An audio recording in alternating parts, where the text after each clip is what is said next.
Ethan Cross had worked in many strange places, but nothing compared to the alien space station orbiting Varela Prime. The station was huge, made of shining black metal, with towers that reached out into the dark like the fingers of a sleeping giant. He was just a human engineer, hired to fix systems no one else wanted to touch. The pay was good, the food was strange, and the aliens mostly ignored him. Which was fine by him. That day started like any other. Ethan wore his maintenance suit and carried his toolkit as he walked through the quiet halls of the royal sector. He had been told to check a faulty power relay near the Queen's ceremonial chamber. Nothing about that sounded dangerous. He thought it would be an easy job, maybe even finish early. When he reached the chamber, he noticed two alien guards with silver armor standing by the massive door. Their skin was pale blue, and their sharp eyes followed his every move. "You may enter," one of them said in a voice that was cold and deep. Inside, the room was dim, lit only by glowing crystal pillars. In the center stood a strange object on a raised platform, a black stone sphere covered in glowing runes. It pulsed softly, like it was breathing. Ethan frowned. "This isn't a power relay," he muttered under his breath. He walked closer, feeling a strange warmth in the air. The sphere seemed alive, his tools felt heavy in his hands. But the work order said this was the place. He decided to at least run a scan. When he touched the scanner to the sphere's surface, the runes flared bright gold. A low hum filled the chamber, growing louder with each second. Ethan stepped back, heart pounding. "I didn't do anything," he said quickly, looking around for someone, anyone. But the guards outside hadn't moved. The sphere lifted into the air, spinning slowly. A beam of light shot out and hit Ethan in the chest. He gasped. It felt like fire and ice all at once. Images flashed in his mind: alien cities, battlefields, a woman's face with silver eyes. Then the light faded, and the sphere dropped back onto its pedestal. Silent again. The chamber doors opened. Two more figures walked in. The first was tall and graceful, wearing a silver robe that shimmered in the dim light. Her hair was long and white, her skin pale as moonlight, and her silver eyes locked on. Ethan II was an older alien, dressed in dark ceremonial armor, his expression tense. The woman spoke first, her voice soft but unshakable. "Human, do you know what you've done?" Ethan shook his head, still trying to catch his breath. "I was just fixing something." "I think there's been a mistake." The older alien stepped forward, glaring at him. "There is no mistake. The binding stone has chosen you."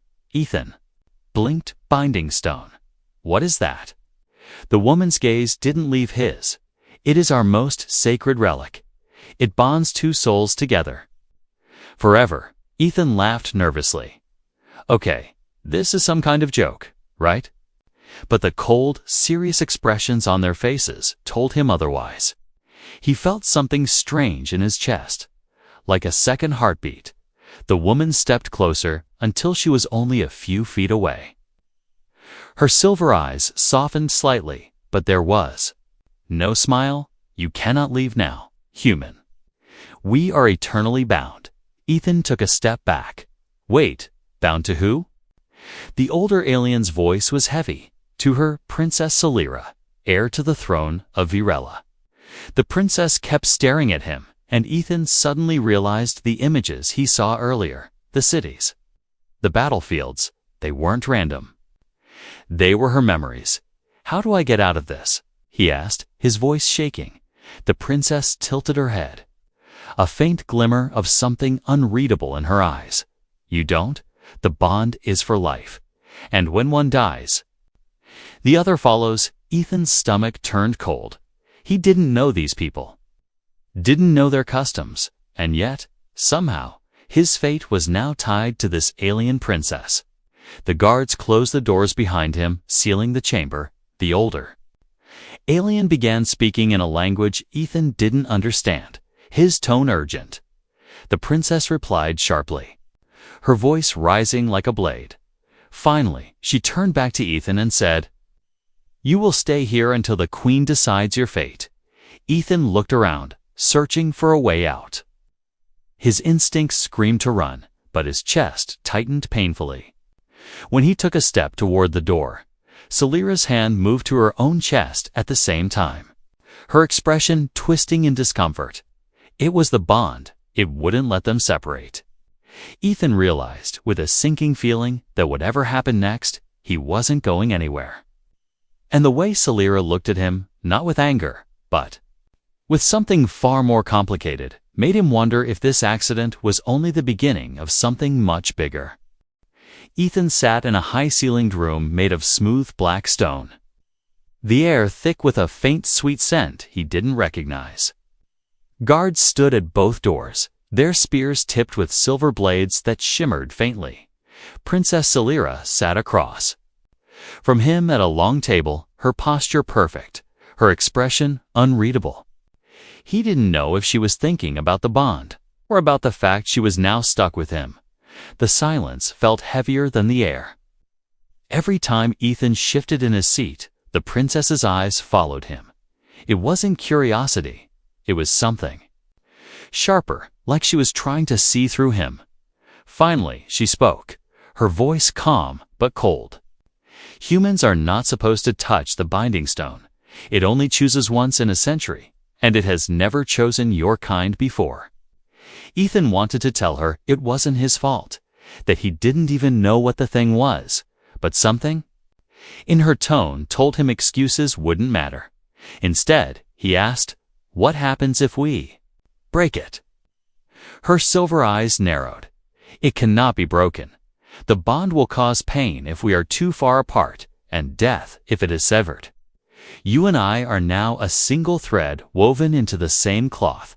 Before Ethan could reply, the door opened, and a tall alien man in ornate armor entered. His skin was the same pale blue as Celira's, but his hair was braided with silver rings. He walked like someone used to commanding armies. He didn't look at Ethan at first. Instead, speaking to Celira in their own language, the words sharp and quick. Celira's replies came just as fast, their voices rising like a storm. Then the man finally turned his gaze on Ethan. "You have made powerful enemies today, human," he said in accented English. "Some will see this bond as a weakness in the royal bloodline. Others will see it as an insult." Ethan leaned back slightly. "And what do you see it as?" The man's lips tightened.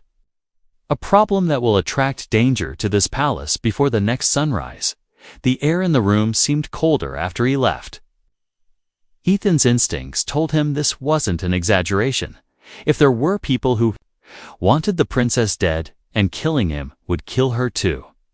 That made him a target as much as her. Celira rose from her chair and walked toward the door.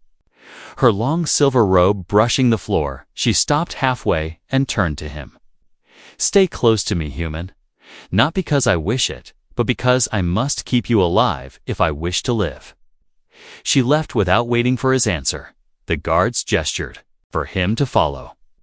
They led him through winding halls filled with alien carvings and banners of deep crimson. The air hummed faintly with the sound of hidden machines as they passed a window. Ethan caught sight of the city below, towers of black crystal rising from streets lit by floating orbs, and far in the distance, storm clouds rolled over the horizon, glowing faintly with lightning. That night, he was given a chamber next to hers, a small but luxurious room with walls lined in dark velvet. But the moment he stepped toward the balcony, a sudden tightness gripped his chest. He froze, then heard a faint sound from the wall.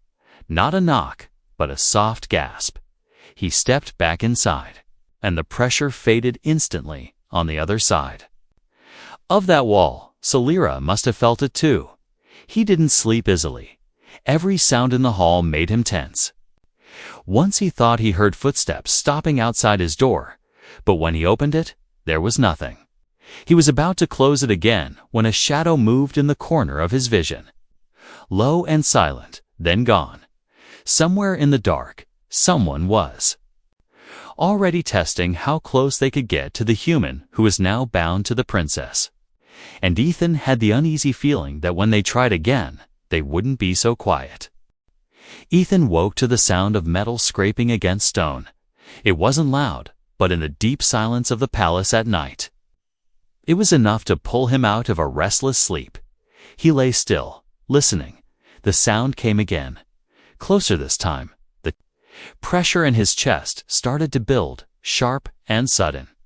He swung his legs over the bed and stepped toward the wall that separated his chamber from Celira's. The pain in his chest told him she was moving fast. Away from him, he yanked open his door and stepped into the hall. The air there was colder.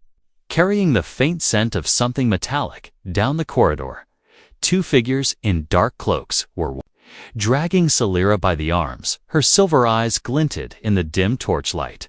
Not with fear, but with controlled fury. Ethan didn't think. He just moved. His bare feet silent on the polished floor.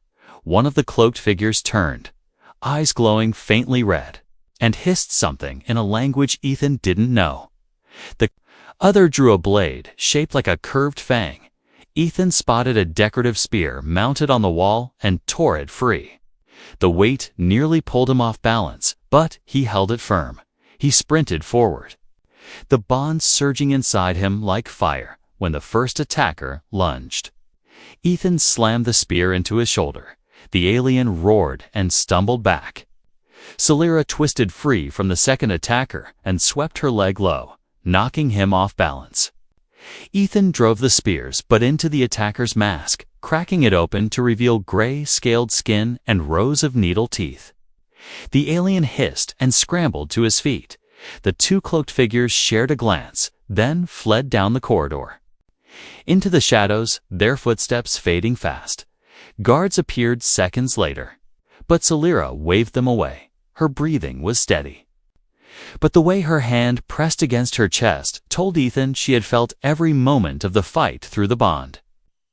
"They were testing us," she said quietly. "They wanted to see how strong we are together." Ethan leaned the spear against the wall. "Guess we passed the test." She didn't smile. No, human. This was not the test. This was the invitation, before Ethan could ask what she meant. She turned and started walking toward her chamber, the pain in his chest easing as he followed. By morning, the palace was buzzing with movement. Guards doubled at every entrance. Messengers running through the halls. Ethan overheard whispers in the alien tongue, but not enough to make sense of them when Celira finally spoke to him again. It was while they stood on a balcony overlooking the city. "There will be another attempt," she said, her gaze fixed on the distant storm clouds, "and when it comes, it will not be in the shadows. It will be in front of the whole court." Ethan frowned. "Why?" She looked at him then, her silver eyes reflecting the pale light of the morning. "Because they do not want to just kill us. They want to humiliate us before they do, somewhere." In the city below, a horn sounded, low and deep.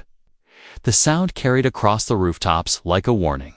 Ethan felt the bond tighten again, not from distance, but from something else, anticipation. Celira's voice was barely above a whisper, but it cut through the morning air like a blade. "They are already here." The great hall of Virella Prime was unlike anything Ethan had ever seen. It was a circle of black stone, with a dome of shimmering crystal above. Thousands of alien eyes watched from tiered balconies, their voices a low, constant murmur. The air was heavy with the scent of burning oils, and at the center of the hall, a wide arena lay waiting. Ethan stood beside Celira at the entrance, two guards holding long spears at their backs. The queen sat high on her throne, her expression carved from ice. Beside her stood the armored commander who had warned Ethan days before. His gaze was fixed on the floor, as if refusing to watch what was about to happen. A booming voice echoed through the hall, announcing something in the alien tongue. Celira translated without looking at him. "We are to prove the bond. They will give us a challenge if we fail." The court will have the right to dissolve it by killing one of us. Ethan's jaw tightened, and by one of us, they mean me. Her silver eyes flicked toward him briefly. Yes, but if you die, I die too, so perhaps they will be careful. The floor of the arena shifted with a grinding sound, panels sliding open to reveal dark metal cages rising from below. Inside each one, creatures shifted and snarled, their bodies lean and armored, with chitin eyes glowing like molten gold. Their claws scraped against the bars, sending sparks into the air. The crowd grew louder, chanting something rhythmic.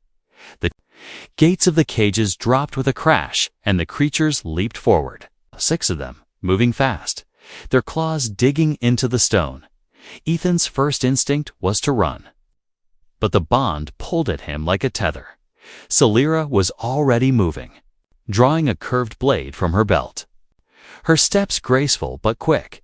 Ethan grabbed a fallen spear from the ground. Feeling the rough wood in his hands, one of the creatures lunged straight for him, its mouth opening to reveal rows of jagged teeth. He thrust the spear forward, catching it in the shoulder. It shrieked and twisted away. Circling him, another came from the side, but Celera's blade flashed, cutting a deep line across its flank. They moved together without speaking, each step mirrored, each turn in sync. When one of them struck, the other was already there to block or push forward. Ethan didn't know if it was instinct or the bond, but it felt like they had trained together for years. The crowd's shouting rose to a fever pitch as the last 2 creatures circled warily, their breath steaming in the cold air of the hall. One lunged at Celera, but Ethan stepped between them, slamming the spear's shaft in 2. Its jaw, the impact rattled his arms, but the creature stumbled back just long enough for Celera to drive her blade through its chest. The final one roared and charged, claws high. Ethan dropped to one knee, catching its arm with the spear, and twisting Celera moved past him in a blur. Her blade slicing across the creature's throat. Silence fell, broken only by the sound of their breathing. Ethan lowered the spear, his arms aching. Celera's chest rose and fell quickly, but her eyes were calm. She turned to the throne and bowed slightly. Ethan followed her lead. The queen stood, her voice carrying through the hall without effort. She spoke in her language, but Celera murmured the meaning to him. She says the bond is strong and that we may live. For now, Ethan glanced at her. For now doesn't sound very comforting. She allowed the smallest ghost of a smile in this court. It is the closest thing you will get to safety. But even as the crowd began to disperse, Ethan could feel it, a dozen eyes still watching, not with approval, but with cold calculation. And deep down, he knew the trial hadn't scared their enemies away. It had only shown them how to strike harder next time. After the trial, Ethan expected to be sent back to his chamber. Instead, 2 guards led him through a side passage behind the throne. The hallways here were narrow and quiet, the walls lined with ancient tapestries that showed battles fought. Long before humans even reached the stars, the air was cooler, carrying the faint smell of metal and old stone. They stopped at a tall door inlaid with silver symbols. One guard knocked once, and the door opened without a sound. Inside the room was dim, lit only by a few floating orbs. The queen sat alone at a low table, her robe of dark silk pooling around her like water. She looked at him with eyes that seemed to weigh every part of him. "Sit, human," she said, her voice smooth but heavy. Ethan did as she asked, the guard stepping outside and closing the door. For a moment, there was only silence. The queen studied him as if deciding whether he was worth speaking to at all.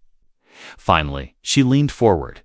"You have brought chaos to my court, but also opportunity." Ethan kept his voice steady. "I didn't choose this bond." She raised one eyebrow. "No one ever does, but the bond exists now. And it will shape both of your lives until it ends, which will only be in death." He stayed, quiet, waiting for her to continue. The question is, will you let it control you, or will you control it? He frowned. What do you mean? She slid a small silver object across the table. It was a thin band, shaped like a coil, etched with the same runes he had seen on the binding stone. This will deepen the bond. It will allow you to share not just pain and distance, but thought and instinct. You will become more efficient together. Ethan stared at it. And what's the catch? Her lips curved faintly. Once worn, it cannot be removed. You will know her fears, her desires, her secrets, as she will know yours. There will be no privacy between you, none at all. He felt the weight of the choice settle in his chest. And if I refuse? Her gaze didn't waver. Then you will remain as you are bound. But less connected, it will make you easier to separate in battle and easier to kill. The door opened then, and Celira stepped in, her eyes flicking from Ethan to the silver band on the table. She didn't speak, but he felt the bond tighten, a silent pressure. He knew she could sense his hesitation. The Queen's voice broke the quiet. You may decide together, but you will decide now. Ethan's hand hovered over the silver band. Part of him wanted to push it away, to keep some distance, some piece of himself untouched. But another part of him, the part that had felt her heart race when they fought, that had felt her breath catch when she was dragged away, knew that refusing might be the same as leaving her to die. Celira stepped closer, her voice low but certain. If we are to survive what is coming, we must be more than we are now. Her silver eyes held his. Not demanding, but steady, Ethan took a slow breath and closed his hand around the band. The Queen's smile was small, but it reached her eyes this time. Then it is decided. The silver band felt cold in Ethan's hand, colder than metal should be. Celira took it from him without a word and placed it around his wrist.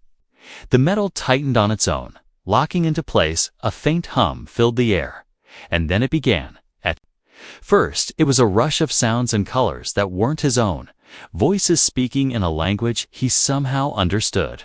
Flashes of memory. Celira as a child, training with a sword taller than she was, standing on a cliff with the wind in her hair. The first time she saw the binding stone, then his own thoughts began to leak toward her, moments he had never told anyone. The day he left Earth, the faces of people he would never see again. He staggered back, gripping the edge of the table. Celira's breathing matched his, their hearts thudding in sync. She looked at him with something close to surprise. You think loudly? Human. He managed a weak smile. And you keep a lot locked up. The connection settled into something steady. Like a quiet thread between their minds, he could feel her presence even without looking. And he knew she felt his. Before they could say more, the bond flared with sudden heat. Not from emotion, but from danger. Celira's head snapped toward the wall. They're here, she said, before the alarm even sounded. The doors burst open and 3 figures in black armor stormed in, their weapons glowing with a pale blue light. The first one swung for Ethan, but Celira was already there, blade intercepting the strike through the bond. Ethan felt her plan before she moved. She shoved the attacker back toward him, and without thinking, he grabbed the fallen spear from the trial and drove it into the gap between the armor plates. The alien went down. The second attacker tried to flank them, but the bond pulled Ethan's attention toward the movement. He turned just as Celira ducked low, her blade cutting the attacker's legs out from under him. The third one hesitated at the sight of their coordination, then lunged anyway. Ethan and Celira moved as one. He blocked the strike. She slipped past and drove her blade into the attacker's side. The fight was over in seconds.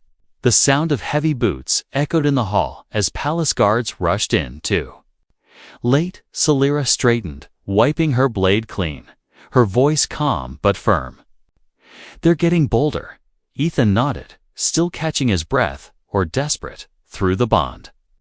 He felt her agreement and something else. A flicker of fear she didn't show on her face. They both knew this wouldn't stop, and, with the band now linking their minds, there would be no hiding from what came next. The storm had finally reached the city. Lightning forked across the black sky. Casting quick flashes of light over the palace walls, Ethan stood beside Celera on the highest balcony. The bond between them humming like a living thing. They both felt it. The enemy was coming below. The gates of the palace burst open under the force of a massive battering ram. Armored figures poured in, their weapons glowing the same pale blue as the assassins before. But this time there were dozens, maybe hundreds. Ethan gripped the spear they had given him, the wood worn smooth from battles that weren't his. Celera's hand brushed against his, not in comfort, but in silent readiness. Through the bond, he felt her focus sharpen like a blade, her heartbeat steady despite the chaos below. They didn't wait for the fight to come to them. Together, they moved through the corridors, cutting down attackers as they advanced, each step guided by the silent link in their minds. When he blocked high, she struck low. When she leaped forward, he covered her back in the great hall. The true enemy waited, the same armored commander who had warned Ethan once. Now standing with a blade drawn, his eyes cold, Celera's voice. And Ethan's head was steady. He betrayed us long before this night. The commander spoke aloud, his voice echoing. The bond should have ended with your death, human. But tonight, I will finish it properly. He moved fast, faster than Ethan expected. The first strike nearly took Ethan's head. But Celera's blade intercepted it with a shower of sparks. The bond burned hot in Ethan's chest, and he knew exactly when she would step aside. Exactly when to strike. His spear slammed into the commander's side, forcing him back. The fight was brutal. The commander's strength overwhelming. But the bond made them one, each attack flowing into the next, each defense perfectly timed. The moment came when the commander overextended, his blade catching in the stone floor. Celera's thought flashed in Ethan's mind. Now he drove the spear forward. As she brought her blade down, the commander fell, the hall falling silent but for the sound of their breathing. Outside, the enemy forces broke and fled into the storm, the palace guards chasing them down the dark streets. Ethan lowered his spear, his arms trembling. Celera stepped closer, her silver eyes meeting his. "It is done," she said softly. Through the bond, he felt not just relief, but something deeper, something that had no words. He looked at her, breathing hard. "So, now we can finally go our own way." She shook her head slowly, a faint smile touching her lips. "No, human, you still don't understand. The bond is not a chain. It is us, and it will never end." Her voice softened even more. "You can't go anywhere. Not now, not ever." Lightning lit the sky again, and for the first time since the accident with the binding stone, Ethan didn't feel trapped. He felt certain. Whatever came next, they would face it together.